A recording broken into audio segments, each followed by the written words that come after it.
mmadụ n'ọkwụnụ ma onye mee nke ọma ebulie ya elu si ya jide nke o ji na-aga n'iru biko ka anyị gbakọ kịta wee kelee n'eze eze adịghị adị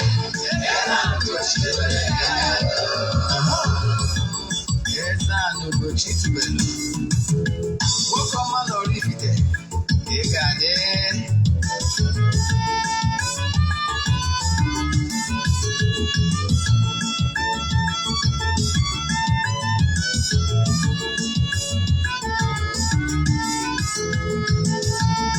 ọdịnala bụ eziokwu ọdịnala bụ ụzọ ndụ ịma na o nwere olu na-eti mkpu na-asị ụmụ Igbo chigharịa ụmụ Igbo chigharịa kwa mbọsị ọ na-eti n'ụtụtụ na abalị ọ nọ na nkụzi Eze-Ana Ugochi tubelu onye ọma na oraifite onye mgbasa ozi ọma ọdịnala gaba n'ihu Eze-Ana Ugochi tubelu onye ọma na-eje eme ọnụ ọdịnala bụ ụzọ ndụ gaba n'ihu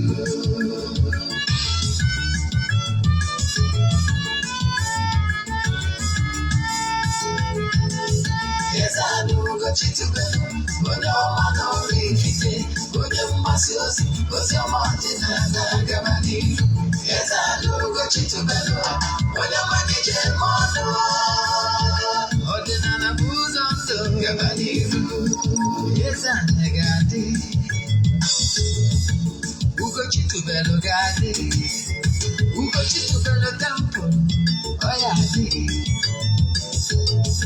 maka na eziokwu anwa chacha ndị okenye ga-adị fọnta mbaki ndị ochie anyị fọnta mbaki fọja sikara aka ụgọdị ụmụ Igbo si anyị rapụ nke anyị na nke feka mma buru Baịbụl bịa akwụkwọ akụkọ wepekwa chọọchị fa obodo ụka adaba mmadụ Ugochi tubelu ekweghị ekwe Eze-Ana si n'ọma mgbe ọdịnala ọmanwụ chacha oge ọbụla ọ na-eti ọ nọ na nkụzi Chukwu abịa ma gbaa gị ume ọdịnala ya dị Eze-Ana Ugochi tubelu onye ọma na oraifite onye mgbasa ozi ọma ọdịnala gaba n'ihu ụtụtụ ọma na ụmụ ọdịnala Igbo abịakwa m n'oge awa nke eziokwu nke ọ bụ mụ nwa bụ Ogbuefi Eze-Ana Ugochi tubelu na-anọ n'isi ya abụ m onye isi nchụaja na Ugochi tubelu ọdịnala temple nke dị na oraifite na Anambra steeti anyị na-agba afa miri emi rụkwazị ọrụ mmụọ dị iche iche abụkwazị m onye isi nchụaja na ọdịnala restoration prayer ministry bụrụkwazị onye mgbasa ozi ọdịnala Igbo. You can call me an ordinary evangelist. I will answer. My mission is to help people live better life. N'ụbọchị taa, n'oge awa nke isiokwu anyị ji bịa bụ what you must do, what you should do to avoid to be protected. What you must do to be protected from every attack or negative energy. Abanka boy, part 2. Gent in Goma. What you are about to hear today is what will change your life. Now, Abanka I could day before yesterday. When I'm alone one day, I gave it. I will digress a little. Ka m wee kọwaala gị ihe ị kwesịrị ịma maka ọdịmma gị maka nchekwa gị ka bụ isiokwu anyị mana bifo anyị gaba n'iru echefuna na aja anyị na-achụ kwa ọnwa our monthly rituals 14 days rituals ga-amalite echi niile bụ Thursday. So ọ bụrụ na ị chọrọ iso na ya bụ aja ị nwere only today join. Ndị na-ajoin bụ na ya amaghị ka esi eme mana maka gị nwa bụ onye ọfụ Ihe abụọ aja mbụ dị elu aja ịpụta ihe aja esigoro na ya bụ onye ọtụtụ ndị mmadụ elu. Ị mara the importance of aja iriri. Jee na my YouTube ka ị watch ebe m kụziri the importance. Agwara m gaa akụzi n'ọda and agbakwa na nkịtị when things are not moving right. You must do something in order to change what is not right that is happening around you. You must be angry. Yes. You must be angry to change what is not right. Maka na ọ gbara nkịtị kwere ekwe. Ndị ma nkụzi mana nna ala ka ihe ọmụmatụ. Ije na agba 277. Ọ sị, yọọ ị ga-ayọta. Chọọ ị ga-achọta. Kụọ aka na a ga-emeghere gị. Seek, you shall find. Ask, shall be given. And knock, the door will open. Do you know what it means? What it means is that you make a move yourself. God Almighty, in His infinite mercy, understanding what you are passing through. Yes, right now. But you must make an effort. That is my little admonition to you this morning. So what am I saying in essence? I want to join Naja. I had to show testimonies because I don't necessary. But I didn't show in Naja. Mauru and Watania. I didn't show for years. I didn't go through this year. Send go their token. So I want to issue in Naja. He gave me forward or 3 prayer requests. I gave present 3 more na temple. Yeah, prayer requests. All mobile from tomorrow to 14 days time, the 19th. All mobile every morning. In a temple, present here all people's prayer requests. Where to Ajadia, no more easy hadu. And then when the kiss on your life, distance abure barrier, no more than an hour temple. Yes. On your vehicle, so Obruna. Which are these and I?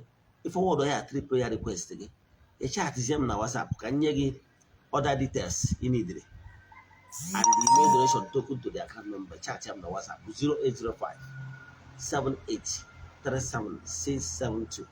I repeat 0805 78 37 672. All was on them before I go and Kuzi. Our mission. Every 12 Mondays and Thursdays, we was administration. Was administrations na temple. Was yes. So distance abure barrier. All was in the administration using another method. But listen, the one difference of the temple and the children of the temple and our fans all over the place. You will get issue like a woman. All one nature they be present. So in our administration, book appointment with me. Cabo, Okwadempa. Okwozodimpa. Obuno Nimwelo talent. Makade can see gift of a man make it away for him.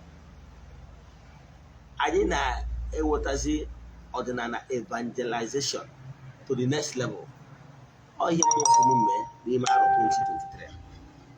Yes, I need to put all the teachings now into acting through life stories, through events. Yes. Again, I want to watch all our movies sponsored by Ugochi tubelu movie productions. Because I'm a movie producer. Yes. Then on my YouTube channel. Back here, watch our movies. You will no longer watch our movies in this our channel of evangelization channel. I am a channel I created for watching movies. Through movies. Because we are here to correct wrong impressions against what they are. Because some people is going a true way of acting, bastardize your. You watch through movies. Then on my YouTube channel, Ugochi tubelu movie productions. You watch our movies. Or I will 2 channels on Nigeria na Nigerian Ordinana Nollywood movies. These 2 channels belong to the temple. You watch our movies. I will movies. Then I been here what I have within couple of days. Maybe by tomorrow, you will get promo for the incoming movie called The Anger of the Gods. Yes, I have to go with the movie. So Anger of the Gods is coming. Yes, watch the movie. It's a very true life story and you see here marry. So by tomorrow, upon I'm post way tomorrow, I will see tell you. I'm gonna keep post a letter today or letters tomorrow. Anger of the Gods. Another movie that is coming is Boom. But the consequence of Okite. I article the film. I use big actors and actresses at the movie. The movie is a must watch. Yes. Consequence of Okite. As we speak now, that movie, and I made a editing now. I can tell you by next week, you will still see it. That as we speak now, I just finished this morning. I just finished writing scripts for another movie called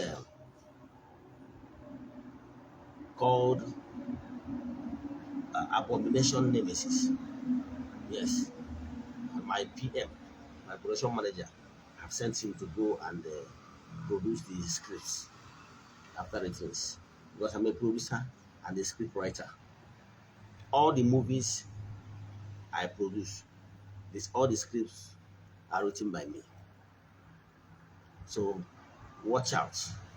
But if you watch, you go to the staff, the rejected staff. Go to our channels and watch them. It's a must watch. Yes. Then because I had my care will be able because it was a marble. The he goes the man and Kusi Ita.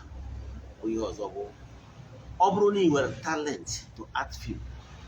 Mana in one of a platform. Our mission is to help people live better life. I correct as many impressions.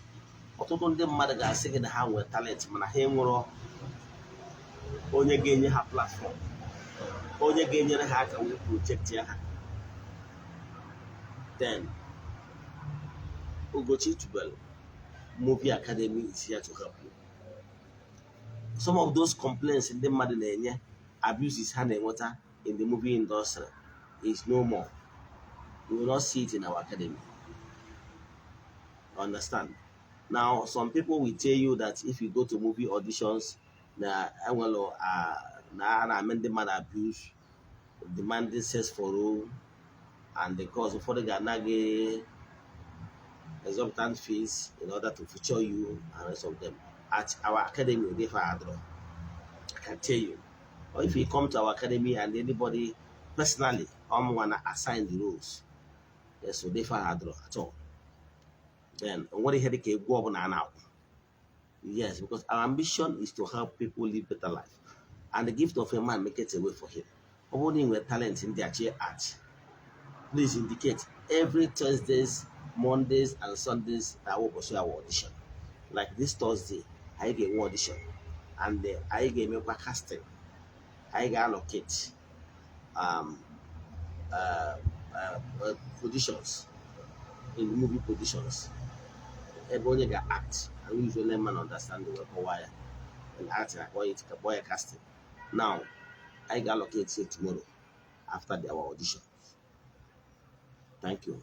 So I want to show you again. Obrona name Makesi Alo epic village. Those cast house, those hot house. I want to Makesi Alo.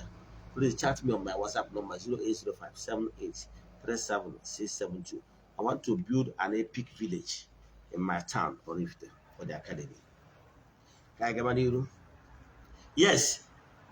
Ihe anyị ji wee bịa n'ụbọchị taata bụ gee ntị ma gee ntị nke ọma ma dị long mana ige ntị mụta ihe. Gịnị ka m na-akwu maka ya? How to protect yourself from every attack. Nke bụ eziokwu, let it enter your skull. As long as you are in this world, this gross material, as long as you're on earth, believe in me, everybody will not like you. No matter what you do, whatever you do, everybody will not like you. Yes, some people might hate you for obvious reasons. You know that some people can hate you for having the gut. Some people can hate you because of your parents. Some can hate you because you are successful. Ka mma atụ ndị ma mma na nna like ihe ọmụmatụ ihe nji ama atụ ichefu ihe nkwuchi ihe mma atụ Jizọs ndị ụka ọbịa ọ bụ n'ọgwa ndị a na-asị ụzọ na-adịrị gị onye nwe m ndị ahụ na-agwa na amapụtakwa akwa ha masa n'ala ka ha ọsọ ya gaa n'elu họs ndị ahụ ofe idikwa with loaves of bread ọgwa ha masịrị crucify him, leave Barnabas and Eperima onye ori, a thief. They decided to set a thief free than to kill their Messiah. This is the world we are living in. So there is no way everybody will like you. I have said it times without number. I'm also living negative thought, living negative energy sent against you by a living being. So, then for the fact that you cannot, there is no way I can send negative thought against you. Then the only solution, what must you do in order to beat them in their own game?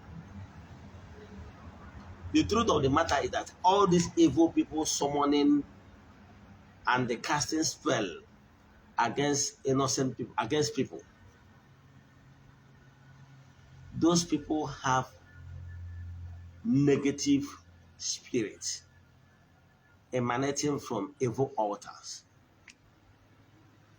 They are the executors of these evil deeds, evil intentions, and evil energy. So, know it, have it in your mind. It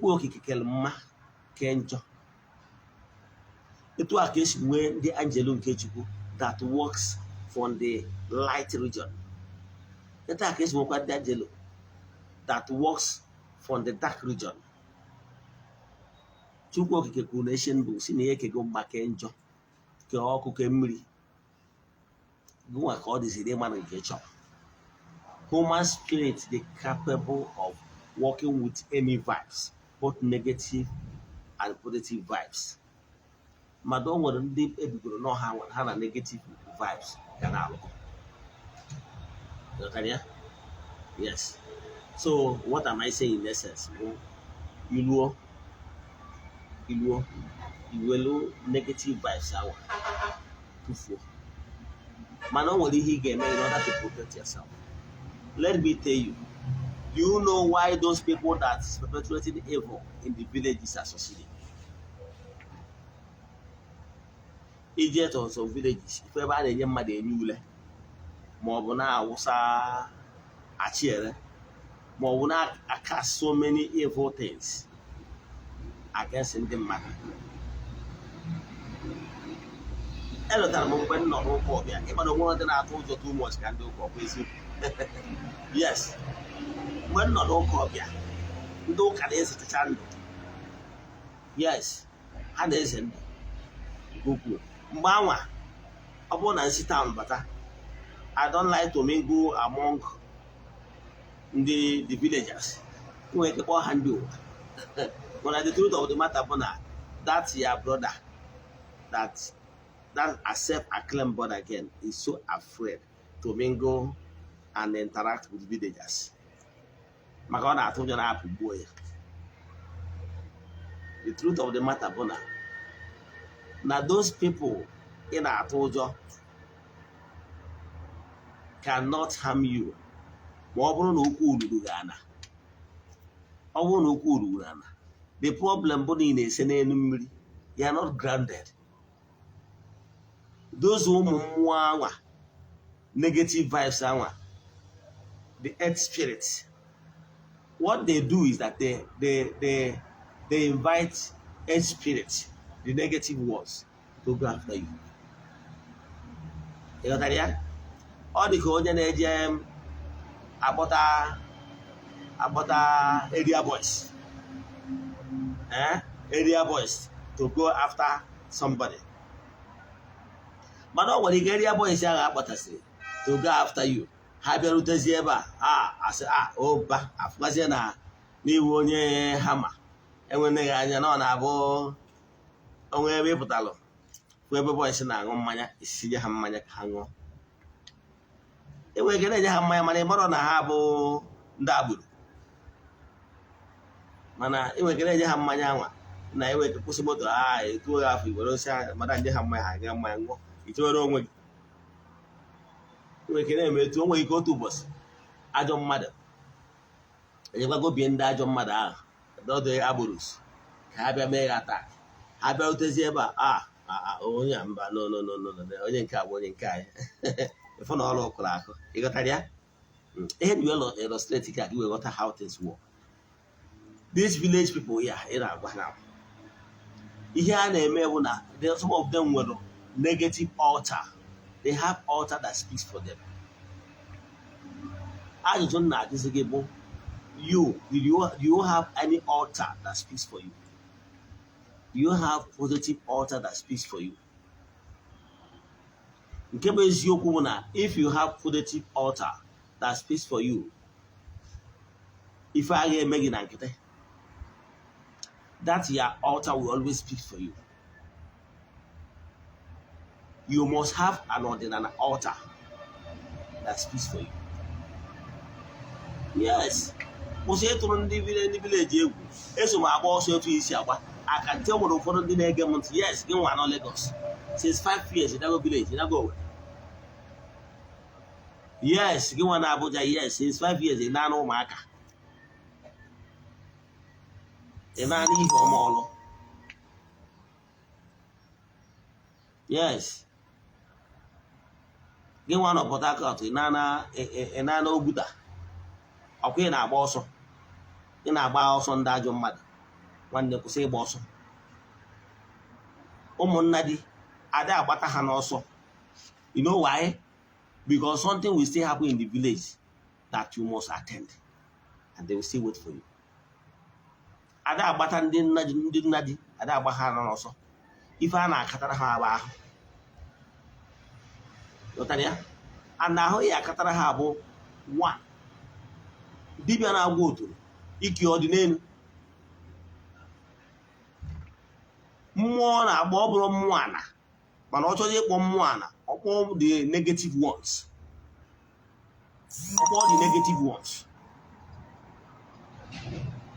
Asị na ọgwọrọ ọgwụ. Ọ kpọọ the negative ones. O nwere ike gboro ha ọkụkọ, dunye ha aja ije. Dunye ha aja ije. Maka na ọ bụrụ na ị ma na negative vibes exist, then a man or the possible name will cast spell on somebody. But that can only work when you are so empty for your own end. Is there any altar that speaks for you, for your protection? Is it no one if an amen? Morning in our foreign gods. It will not help you.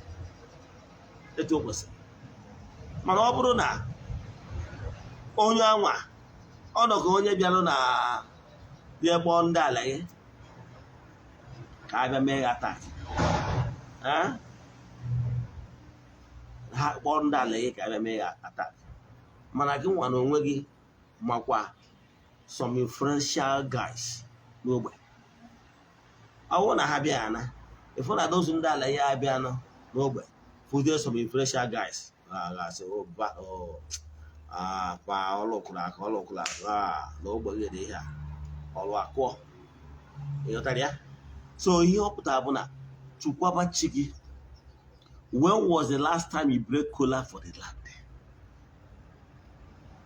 Ịgbọrọ n'ihi na onwe ihe a na-akpọ personal relation PR.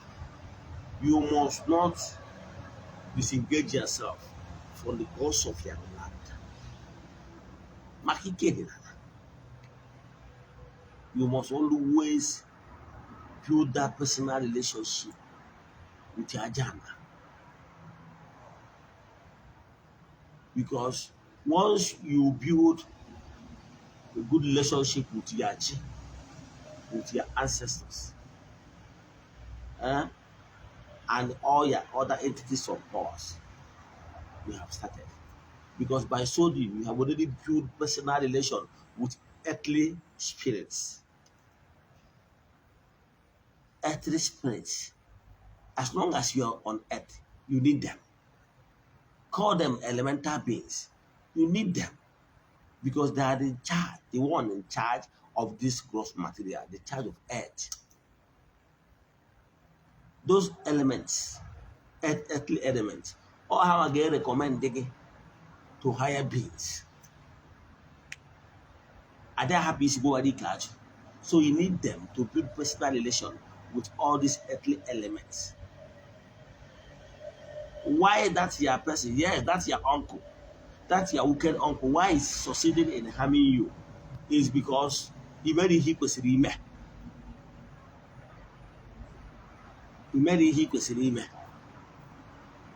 Also, ya bụgoro n'ise n'ịbụ onye isi ụka ọbịa.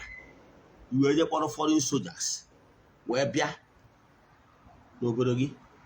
Those foreign soldiers amụrụ the nooks and crannies of the town. You still need the informants from within.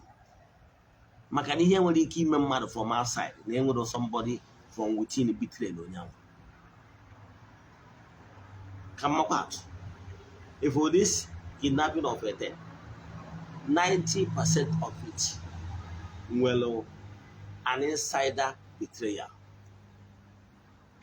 Especially those ones who take effect within the same locality. And when the minor ones who was cable in the Aganjam. At the Kayusia, and not at the wrong place at the right time. Kawadija. But I don't go on a mad bedroom mother. More than a village mother on a drive out. I can tell you that an insider is there. So you do a god, need him more. More the bendagi. Gamadi digi, a maraha. Mako how I am protected. Whenever anybody is casting spell against you, they are the one that will break or stop it. Now, this is our son, in whom we are well pleased. Nothing will happen to him. You know that? On your woo and I had so no So, when was the last time you all go to know simple color? Call the gods of your land. Thank them for what they have been doing without you being in the knowing. After thanking them, bring cola food for them. Even if it's not that hot. To start hungry. Even if ordinary water, a cup of water. You can use water for libation, even if you don't have money. So what am I saying? You must build cordial relationship with your elements for protection. Ịmọrọ na ndụ nnukwu mmadụ dị getman n'aka. Ịmọrọ na ndụ nnukwu ọga dị ADC n'aka. So what am I saying? Ọ bụrụ na niile echukwa mmụọ dị be nna gị, ha ga-abụrụ standing point bụrụ si na ihe a ga-eme gị because you have link with them. So what am I saying? You must build personal relationship with your chi, your ndichi, your ancestors. Isokwa na etinye aka n'ihe ọbụla bụ the secreting the land.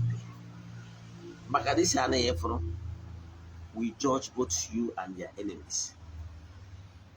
Imelukwa na ana, maka imelu ana, and they make his truth. Ịmara ihe ọbụla akpọrọ nsọ ana. Never use the secret the land. Because if you are in good terms with the land will protect you. And the land will expose your enemies. Haga actually man haga.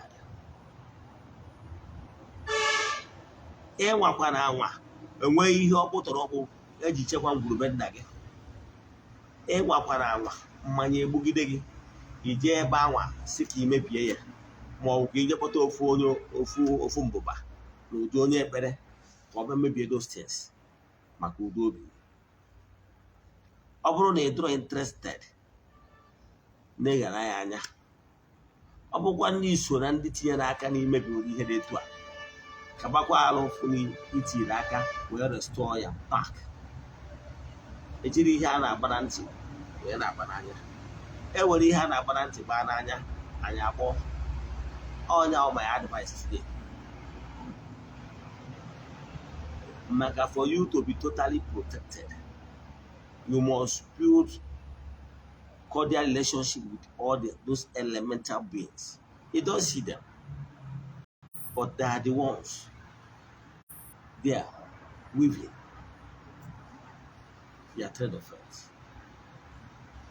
From today going forward, Sonsana, Emelukwanana, Godobalana, Kagenana, Uru, Makana Gewan onwe gị onye na-eje na be dibịa eje akwụta dibịa na-agwọ ajọ ọgwụ ka ọ gwọọ ọgwụ ka o wee megide nwanne ya ma ọ bụ nwanne ya.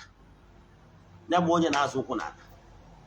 Ya bụ dibịa, ajọ dibịa na-agwọ ọgwụ ihe ọjọọ, ụkwụ ya dị n'ala. Gị nwere onwe gị onye a na-agwọ ọgwụ n'isi ka e wee megide gị, ụkwụ gị dị n'ala.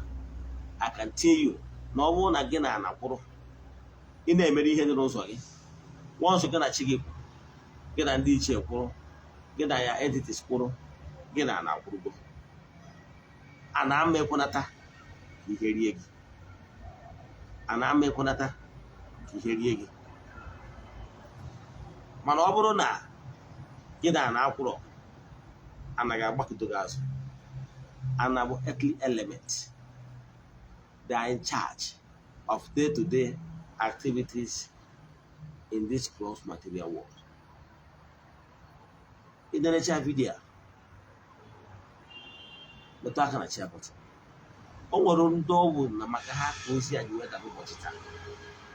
And ndị a ozi aji makaha weather n'ụbọchị taa ha abụrụgo ndị nwere ụwa n'aha Chukwu Okike nke pụrụ ime ihe niile. Inwe ajụjụ na nkụzi a, send them message na WhatsApp 08057837672. I repeat 08057837672. N'aha Chukwu Okike nke pụrụ ime ihe niile, onye ike niile si n'aka ya bịa. Ayọ m ayọ n'isi ka ha rabụ ndị niile nọ under the influence of my voice. Si ka ụnụ niile nata amara nke si n'aka Chukwu Okike, onye ike niile si n'aka ya bịa.